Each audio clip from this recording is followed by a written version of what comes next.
자, 오늘은 세상을 이기는 믿음 시리즈 세 번째 시간으로 세상 살아가는 데 있어서 왜 우리가 인내하고 참아야 하는지에 대해서 한번 생각해 보도록 하겠습니다. 여러분, 오늘 본문의 말씀은 언뜻 보면 굉장히 좋은 말씀처럼 보입니다. 그런데 한 번 더 이 말씀을 읽어보면 이 마음적으로 너무 힘든 말씀이에요. 한번 보세요. 왜 그러냐면 처음 이 말씀을 읽으면 여러 가지 고난 가운데 우리가 인내하고 잘 참으면 하나님이 역전시켜 주신다, 뭐 이런 말씀처럼 들립니다. 고진감래, 역전의 하나님, 뭐 이렇게 우리가 받아들일 수 있는데, 여러분 이 말씀을 두 번 읽고 세 번 읽고 네 번 읽고 깊이 묵상해 보면 참을 수 없는 상황인데 참으라는 거예요. 여러분, 왠지 좀 이렇게 마음에 와닿지가 않죠. 우리 살다 보면 참지 못하는 순간을 맞이할 때가 있지 않습니까? 억울하게 손해를 보고 불이익을 당할 때 여러분 못 참겠잖아요. 혹은 눈앞에 불의가 뻔히 보이는데 그 불의에 대해서 우리가 참으면 똑같이 불의한 자가 되는 것 같고, 내 일은 아니지만 내가 사랑하는 사람이 피해를 보거나 부당한 일을 당했을 때 우리는 좀 참지 못합니다. 그런데 여러분, 오늘 본문의 말씀을 보면은 그것이 무엇이든 간에 참으라는 거예요. 아, 저 이 말씀 들으면서 왠지 좀 마음에 받아들일 수가 없더라고요, 처음에는. 여러분 18절 끝에 한번 보세요. 까다로운 자들에게도 참으라고 그랬어요. 까다로운 자가 뭡니까? 끝을 굽게 만드는 사람이라는 뜻이에요. 불의를 행하는 사람이라는 뜻이에요. 불의를 보고도 참으라는 거예요. 여러분 19절 말씀에 보면 아예 부당한 일에도 참으라고 이야기하고 있습니다. 부당한 일에도 참으라. 여러분, 까다로운 사람, 끝을 굽게 만드는 그런 사람도 참고, 부당한 사람도 참고, 여러분 심지어는 21절 말씀에 보면은 이 일을 위해서 너희가 부르심을 받았다라는 것이죠. 참기 위해서, 인내하기 위해서 우리가 부르심을 받았다라는 것입니다. 여러분, 이 말씀을 우리가 어떻게 받아야 합니까? 그런데 여러분, 오늘 이 본문의 말씀의 진짜 핵심은 어디에 나와 있느냐면 본문의 첫 번째 단어에 나와 있습니다. 여러분 18절 말씀을 시작하면서 여러분, 주님은 우리를 어떻게 부르고 있습니까? 뭐라고 부르고 있어요? 사환들아, 이렇게 부르고 있습니다. 여러분, 사환이 무엇입니까? 헬라어로는 오이케테스 이렇게 발음을 하는데, 오이코스라는 말이 집이거든요. 오이케테스라는 말은 종, 노예, 이런 뜻이 있습니다. 그러니까 둘로스가 아니라 오이케테스, 오이코스, 집에서 부리는 하인이라는 뜻이 있는 거예요. 우리가 흔히 알고 있는 대서양 노예 무역 시대의 흑인 노예나 남미 노예와는 조금 차원이 다르죠. 가정에서 함께 살면서 가사일을 돕거나 가정의 여러 가지 일들을 돌봐주는 존재를 오이코스, 집에서 부리는 하인, 오이케테스, 이렇게 이야기하는 것입니다. 여러분, 특별히 1세기 당시의 로마 사회의 종들은 주인이 이것저것 시키고 부릴 수는 있어도 인간 이하의 차별적 대접을 받는 그런 사람들이 아니었습니다. 로마 시대의 노예들은 여러분, 자기의 인권이 조금은 있었어요. 어느 정도 일정 기간을 열심히 한 집에서 일하고 섬기다가 일정 기간이 되면은 주인이 자유민으로 이렇게 놓아주기도 하고, 또 종에게 조금의 약간의 그 사유재산을 인정하고 있었기 때문에 돈이 좀 이렇게 모이면은 돈으로 자유민의 신분을 사기도 하는 그런 노예였습니다. 그러니까 여러분, 사실 현대에 누구하고 비슷합니까? 누구하고 비슷해요? 우리하고 비슷한 거예요. 우리 직장 다닐 때 이런 존재들 아닙니까? 우리도 어느 직장에 이렇게 들어가면 사측과 계약된 일들을 여러분 우리가 하게 되고 그에 합당한 보수를 받지 않습니까? 근데 우리는 다 노예다, 종이다 이렇게 생각하지는 않지만 성경이 쓰여진 이 시대에서는 그런 사람들을 오이케테스, 종이다, 노예다 이렇게 이야기하고 있는 거예요. 그런데 여러분, 여기에서 중요한 것은 무엇이냐면 이 베드로의 이 편지를 읽는 사람들이 자신을 누구의 종으로, 누구의 사환으로 인식하고 있느냐, 이것이 중요한 거예요. 여러분, 우리도 우리 자신이 누구의 일꾼이냐, 누구를 위해서 일하는 사람이냐, 여러분 이것이 중요하지 않습니까? 직관적으로 이 말씀을 놓고 보았을 때는 오늘 이 사환들은 나를 부리는 윗사람들, 명령권자들, 그런 사람들의 종처럼 해석이 되지만 여러분 본질적으로 봤을 때는 어떻습니까? 베드로가 지칭하는 이 사환들은 18절 말씀에 나오는 선하고 관용을 베푸는 사람들의 종이 아닙니다. 까다로운 자의 종도 아닙니다. 19절 서두에 나오는 정당한 주인의 종도 아니고 부당한 주인의 종도 아니, 누구의 종일까요? 바로 예수 그리스도의 종인 줄로 믿습니다. 예수 그리스도의 일꾼들을 지금 이야기하고 있는 거예요.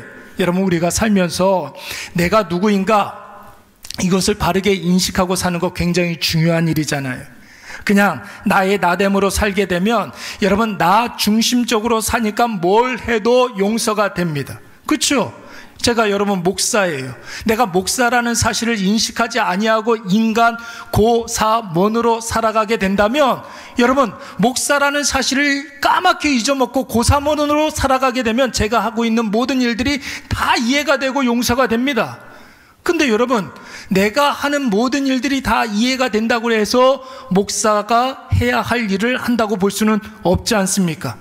여러분, 나 중심적으로 사니까 뭘 해도 다 용서가 되는 것이죠. 그런 사람이 판사가 되면 엿장수 마음대로 판결을 굽게 하고, 그런 사람이 교사가 되면 아이들을 돈으로만 생각하게 되는 거예요. 먹잇감으로만 삼게 되는 것이죠. 그런 사람이 권력자가 되면은 백성들을 소유물로 삼고, 종교인이 되면 종교를 이용해서 사람들을 가스라이팅 시키는 사람들로 전락해버리고 마는 것입니다. 오늘 성경에서는 이 편지를 읽는 모든 사람들을 사환들아 이렇게 이야기하고 있습니다. 종들아, 일꾼들아 이렇게 이야기하고 있어요. 누구의? 예수 그리스도의 종들아, 예수 그리스도의 일꾼들아, 이런 뜻입니다. 여러분, 이것을 우리가 확실히 하고 이 말씀을 읽게 되면 여러분, 이 말씀이 다 해석이 되고 뿐만 아니라 우리가 받아들일 수 있게 되는 것이죠. 여러분, 내가 그리스도인으로서 내가 있는 그곳에서 내가 해야 할 일들을 예수님께서 본을 보여주신 대로 예수님처럼 여러분 감당하게 된다라는 것이에요. 저희 딸이 길 건너에 오토김밥에서 아르바이트를 합니다. 한 지 얼마 안 됐어요. 가서 제가 물어봤어요. 딸아, 너 가서 무슨 아르바이트를 하냐? 이렇게 물어봤더니 지단을 만든다는 거예요. 지단을 만든다고?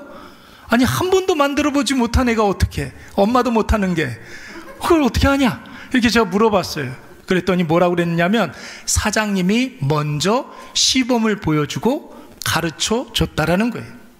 사장님이 먼저 시범을 보여주고 가르쳐 주니까 그대로만 하면 된다라는 것이에요. 우리 예수님도 마찬가지예요, 여러분. 사환들아 참으라 이렇게 이야기하면서 무조건 참으라 그렇게 이야기하지 않으셨어요. 먼저 무엇을 보여주셨습니까? 본을 보여주셨어요. 우리 다 같이 21절 말씀 다 같이 한번 읽어보도록 하겠습니다. 시작. 이를 위하여 너희가 부르심을 받았으니 그리스도도 너희를 위하여 고난을 받으사 너희에게 본을 끼쳐, 무엇을 끼쳐?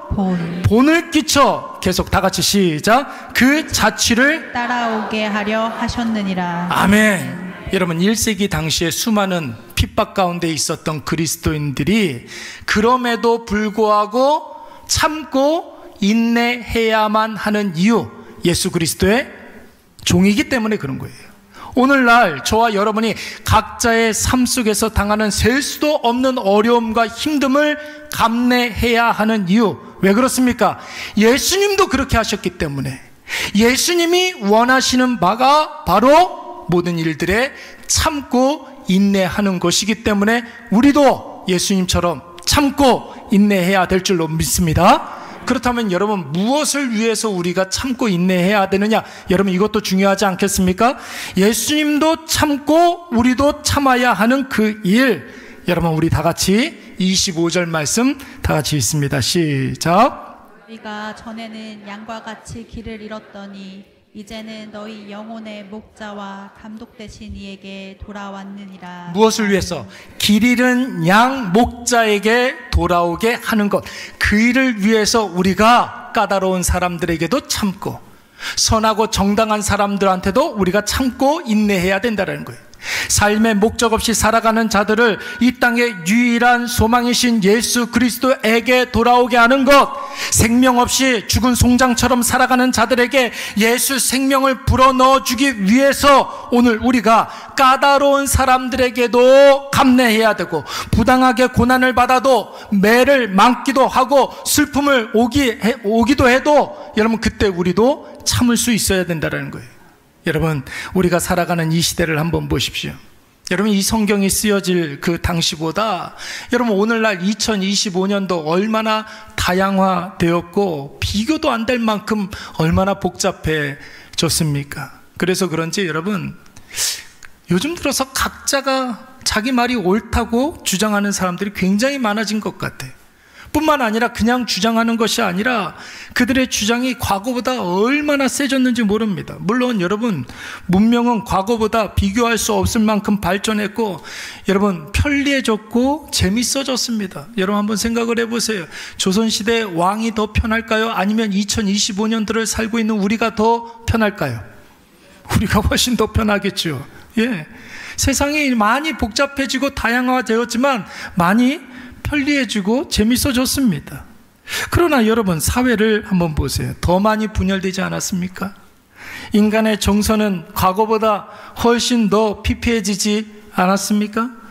뭐를 딱 정의할 수 없는 시대, 여러분 어디에 기준을 두고 살아야 할지 모르는 이 시대 가운데 어디로 가야 할지, 어떻게 살아야 할지 몰라서 유리방하는 영혼들이 이 시대 가운데 얼마나 많습니까? 그래서 여러분, 1세기 당시에도 예수 그리스도가 필요했던 것이고 오늘날 이 시대 저와 여러분에게도 예수가 필요한 줄로 믿습니다.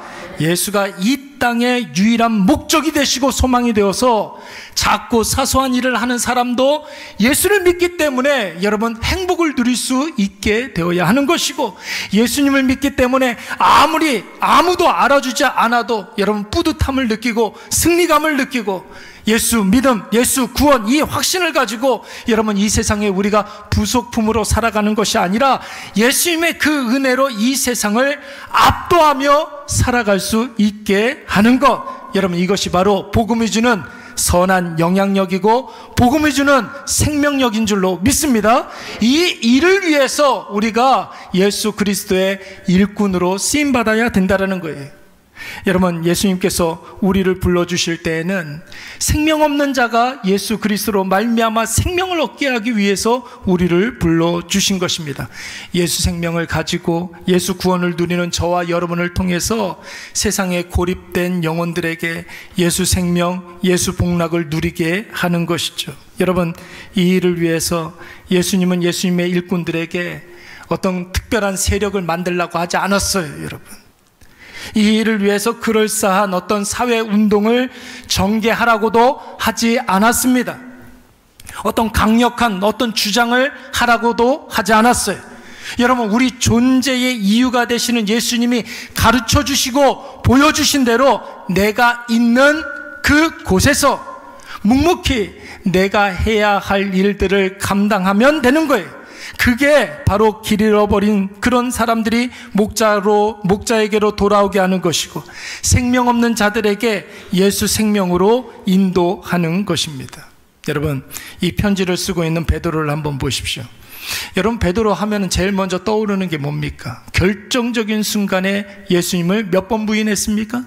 3번을 부인했었던 사람이에요. 그래서 여러분, 이 베드로는 예수님 십자가에 못 박혀 죽으신 이후에 얼마나 큰 낙심과 큰 공허함이 있었는지 모릅니다.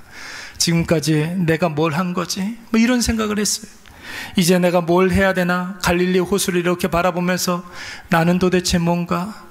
도대체 여기는 내가 왜 와 있나? 뭐 이런 생각을 하고 있었습니다. 그때 여러분, 부활하신 예수님이 이 베드로를 찾아와 주신 줄로 믿습니다.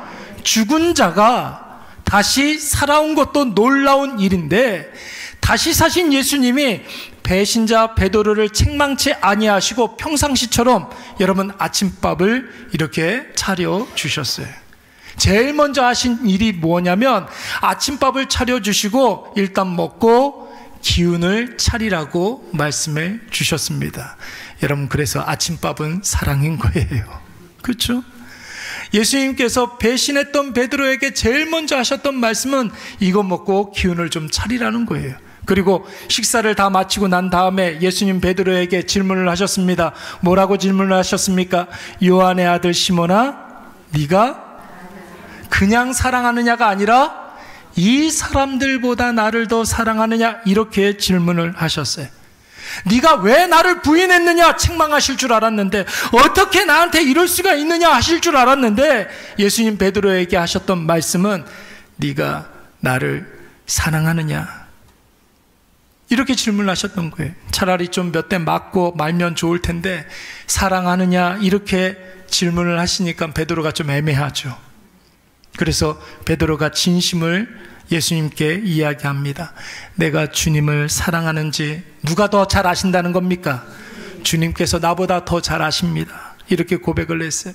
그때는 분위기 때문에, 그때는 그 상황 때문에 내가 주님을 부인한 것은 사실이지만 사실 베드로가 예수님을 사랑하는 것은 진심이었습니다. 그때 예수님 베드로에게 말씀하시기를 뭐라고 그랬습니까? 그렇다면 내 어린 양을 어떻게 하라고요? 먹이라. 내 어린 양을 치라. 내 양을 먹이라. 이렇게 3번이나 이야기하셨어요. 여러분, 무슨 뜻입니까? 네가 고백한 대로 지금도 예수님이 주는 그리스도시요 살아계신 하나님의 아들이라고 그것이 유효하다면 지금 네가 해야 할 일은 예수님이 그토록 사랑하고 그토록 귀하게 여기는 양들을 여러분 잘 먹여주고 잘 보살펴주고 잘 가르쳐서 생명 되신 예수님께로 잘 인도해야 된다라는 것입니다. 여러분, 이 말씀을 예수님이 하신 이유가 무엇입니까?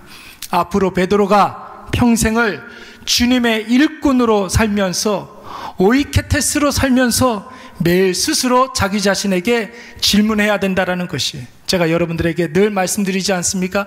아침에 일어나가지고 거울을 보면서 꼭 스스로에게 해야 할 3가지 질문. 예수님은 과연 나에게 어떤 분이신가? 그리고 나는 예수님 앞에 어떤 존재인가?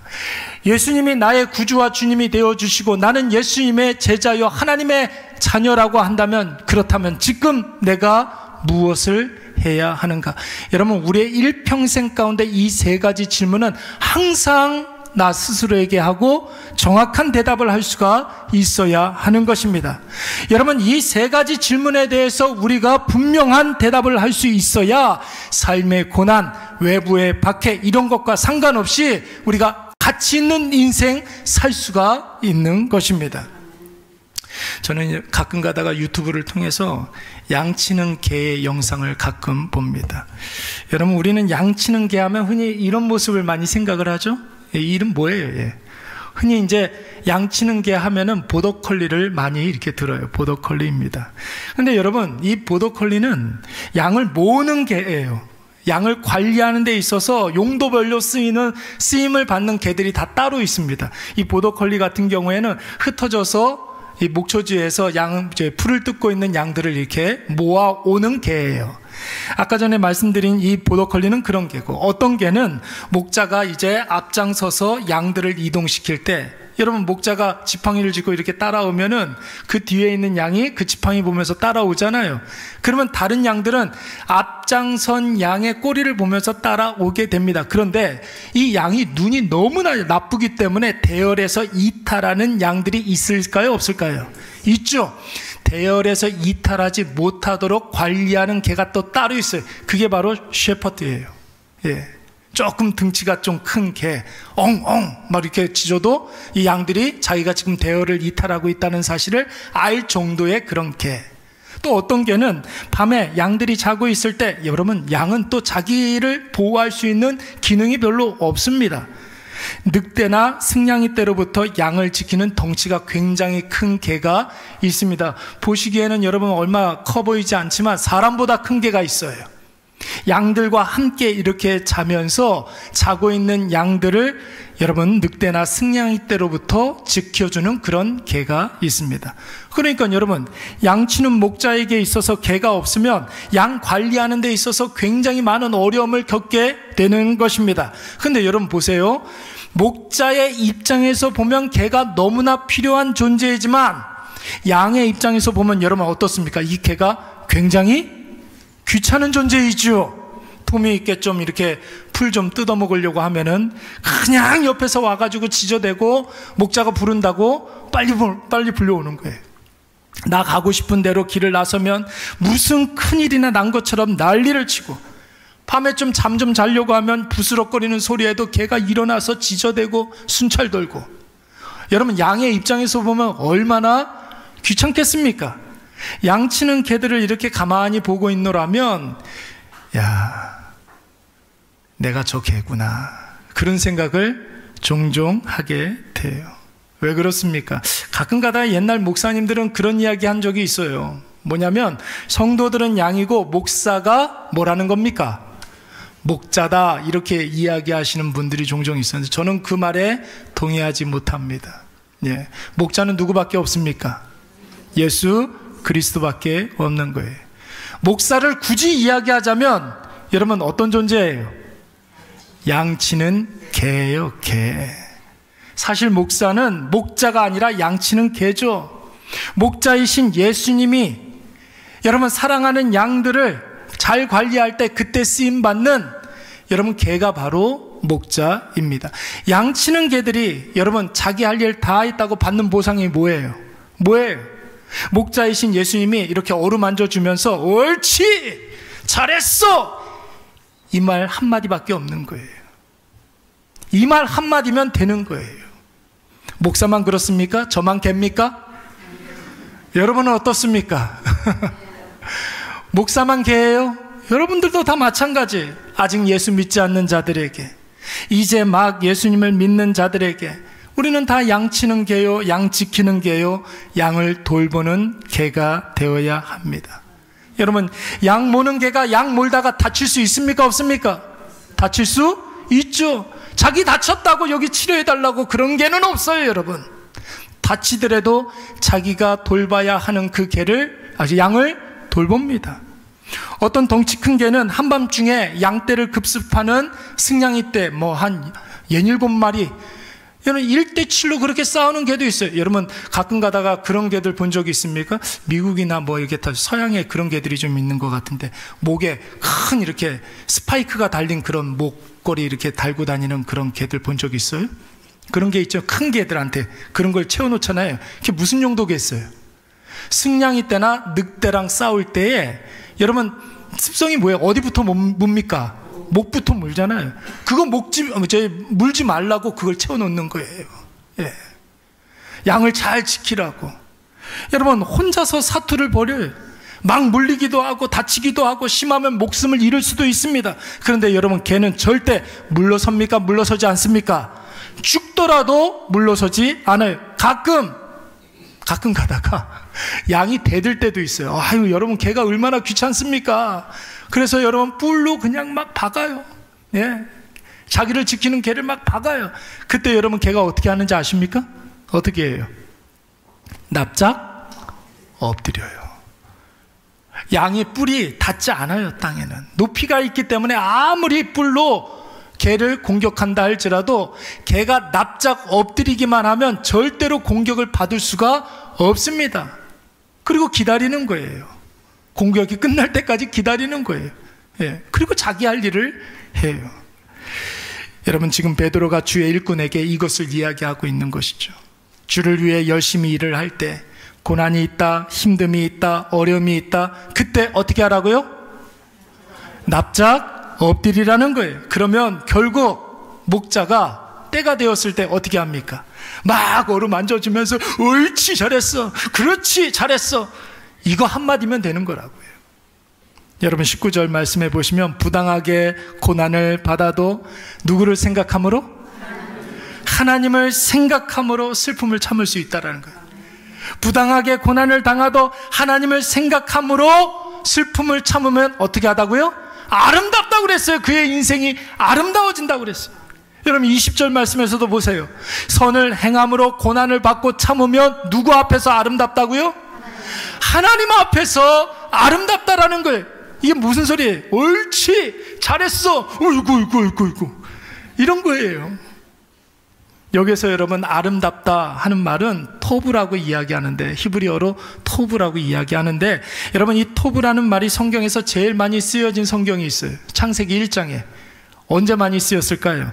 보시기에 심히 좋았더라 할 때 이 토브라는 말을 씁니다. 이 토브라는 말은 무슨 뜻이냐면 완벽한 마무리, 이런 뜻이 있어요. 끝이 좋다 싫다, 좋다라는 것입니다. 힘들고 어렵고 고달프고 괴로울 때 누구 생각하면? 하나님 생각하면서 하나님 앞에 납작 엎드리면 하나님이 그 끝을 반드시 완벽하게 하시고 또한 우리를 높여주실 줄로 믿습니다. 하나님이 보시기에 심히 좋았더라. 기독교 신앙에 있어서 여러분 최고의 가치는 다른 게 없어요. 여러분, 우리가 왜 예수님을 믿습니까? 예수 그리스도가 기독교 신앙에 있어서 최고의 가치입니다. 조금 더 구체적으로 말씀을 드리자면, 나는 죽고 누구만 사는 것? 예수 그리스도만 사는 것. Not I but Christ. 나는 아무것도 아닙니다. 그러나 나를 통하여서 하나님만, 예수님만 드러나 주십시오. 여러분 이 말은 단순히 신앙적 구호로 끝나는 게 아니에요. 여러분 보세요. 여러분 삶에 여러 가지 문제가 있는데 그 문제에 나는 죽고 오직 예수 그리스도만 사는 것, 이 공식을 넣으면 여러분 아무리 복잡한 문제여도 우리가 해답을 얻게 되는 줄로 믿습니다. 내가 죽으면, 잘 들으세요, 내가 죽으면 내가 죽은 그 자리에서 예수의 놀라운 역사가 일어날 줄로 믿습니다. 나중에 여러분 결과를 놓고 보면은 주를 위해서 많이 죽었던 사람이 그만큼 높아져 있는 것을 우리가 발견할 수가 있습니다. 오래 걸리지 않아요. 여러분, 내가 죽으면 하나님께서 나 죽은 그 자리에서 나를 높여주시는 거예요. 여러분 한번 보세요. 심각한 흉년이 왔습니다. 엄청난 가뭄이 왔을 때 여러분 야곱의 아들들이 애굽으로 양식을 얻기 위해서 내려갑니다. 그때 여러분 애굽의 총리가 막내 아들 베냐민을 볼모로 잡은 거예요. 그때 여러분 누가 나섰습니까? 야곱의 네 번째 아들이었던 유다가 나서게 됩니다. 내가 대신 볼모로 잡혀줄 테니까 아버지가 사랑하는 막내 아들 베냐민은 놔주십시오, 이랬어요. 여러분, 유다가 자기가 스스로 볼모가 되었을 때부터 이 모든 문제들이 그때부터 다 풀리게 되는 거예요. 나중에 여러분 이 이야기의 결론이 어떻게 됩니까? 유다가 죽고 끝났습니까? 볼모로 잡혀서 유다가 처형을 당하고 그랬습니까? 그렇지 않아요. 여러분, 나중에 이 유다가 메시아가 나오는 지파의 조상으로 하나님께서 높여주신 줄로 믿습니다. 여러분 보세요. 조금이라도 손해보지 않으려고 안간힘을 한번 써보십시오. 나중에 정신 차리고 놓고 보면은 너덜너덜해져 있어요. 그렇게 애를 쓰고 그렇게 노력을 했는데 남는 게 아무것도 없어요. 그런데 여러분, 주를 위해 내가 죽고 내가 죽은 그 자리에서 주를 높이면 결국 하나님께서 우리를 높여주실 줄로 믿습니다. 주를 위해서 많이 죽은 자를 죽은 만큼 하나님께서 높여주신다는 거예요. 오늘 집에 가셔서 이 말씀을 다시 한번 읽어보시기 바랍니다. 예수님처럼 십자가 지라는 거예요. 그러면 그의 인생이 어떻게 된다? 토브, 아름답게 된다라는 것입니다. 끝이 좋다라는 것이에요. 여러분, 끝이 완벽해진다라는 것입니다. 오늘 이것을 꼭 기억하셔서 여러분 더 큰 가치를 추구하시는 저와 여러분이 되시기를 간절히 축원합니다. 하나님 보시기에 아름다운 인생을 추구하시기 바랍니다. 그 인생은 예수님처럼 십자가 짊어지고 가는 인생이에요. 예수님이 그 인생을 보시고 하나님이 보시기에 심히 좋았더라 하실 줄로 믿습니다. 우리 다 자리